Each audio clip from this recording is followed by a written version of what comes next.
Yo, what's up guys? The Insane Game Freak here to bring you Pokemon Best Wishes. I believe this is episode 33 review. And all I have to say is this episode felt really weird for multiple different reasons. Mainly because Pokemon's never had an episode like this. Pokemon has its pretty much set line of type of episodes it does. This episode doesn't really follow that convention, so when it ended I was kind of like, because it's the whole, pretty much all it is just reaffirming pretty much having kind of a bullshit clash of all parties, and then which is kind of a BS setup for a final clash that will happen at the end of this arc. The episode isn't bad, it just feels weird as hell because nothing really gets accomplished. You can kind of see that Colress is fucking nuts, if nothing else. Some of the faces, some of the shit he says, I'm just like, Colress, you have borderline lost your fucking mind on this whole. Because the whole thing they're running off of is that, oh, we have this device that can increase a Pokemon's power, that can pretty much unlock a Pokemon's true power at the cost of mind controlling the fuck out of them. Which they use the example from a Haxorus and pretty much Dragonite.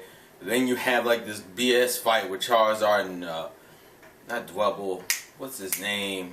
Crustle, I believe is Dwebble's evolved form in English.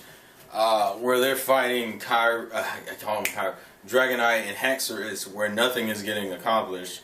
Then you have this side shit with Team Rocket going on in the background, and then it becomes the foreground. It ends up being a bullshit clash. And the reason why all of this doesn't go as well as it needs to is because one of the fucking Team Plasma Grunts accidentally hits their own fucking ship, and it fucks up everything. That's the only reason why this conflict ends, which just feels really weird now that it plays, because it didn't end through the stupidity of the characters.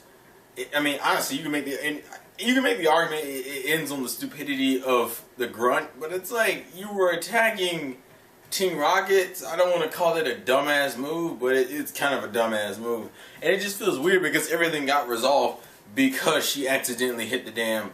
Also, I don't understand how hitting that part of the plane caused an electric discharge, which fucked up everything.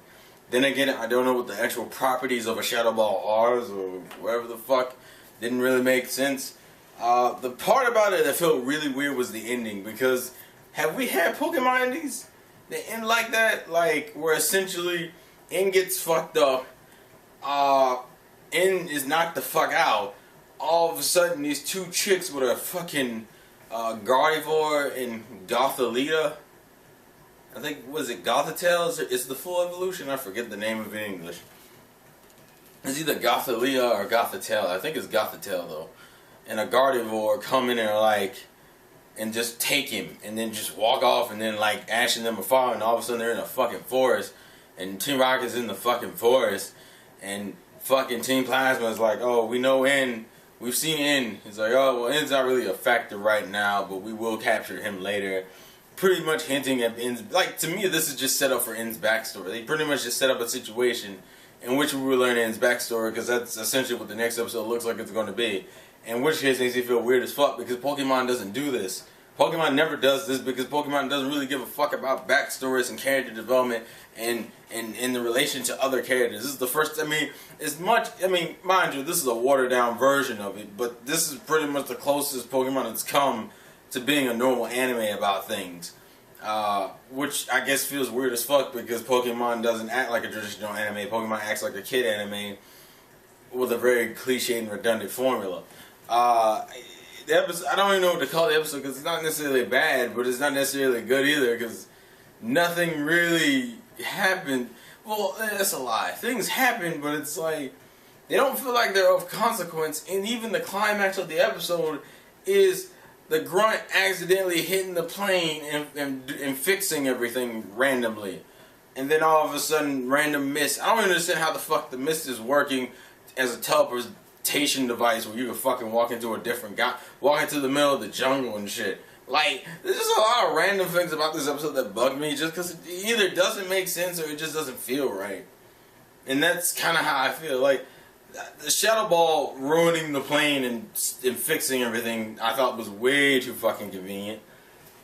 You could have easily done that same episode, had them corner them, And then, but it wouldn't have made no sense because we clearly know Charizard can take Dragonite. That's not even a fucking, That's not even a goddamn question. But you could make the argument that mind control Dragonite could defeat Charizard, but no one would fucking believe that. It just ended up being a weird ass situation. I don't even know what the fuck to call it. I don't know what to say about the episode personally. It's just like it was set up for a backstory, and what the fuck? Like I literally don't know how to address this episode in the right way, because I'm just kind of like, what the fuck did I just watch? That's where my mindset is. I'm just like, what the fuck did I just watch? But next episode is backstory. I really have nothing else to say, because that really just fucked me up mentally. So I'm gonna leave it there. Leave your thoughts and comments in the comment section below. Thank you guys for watching. Thank you guys for the support and the likes, the favorites, the dislikes, the shares, whatever the fuck, the positive and negative reaction to these videos. Thank you. Gotta catch them all, Pokemon. Life's a game, play to win. This has been the Insane Game Freak, and I will catch you guys later. Peace.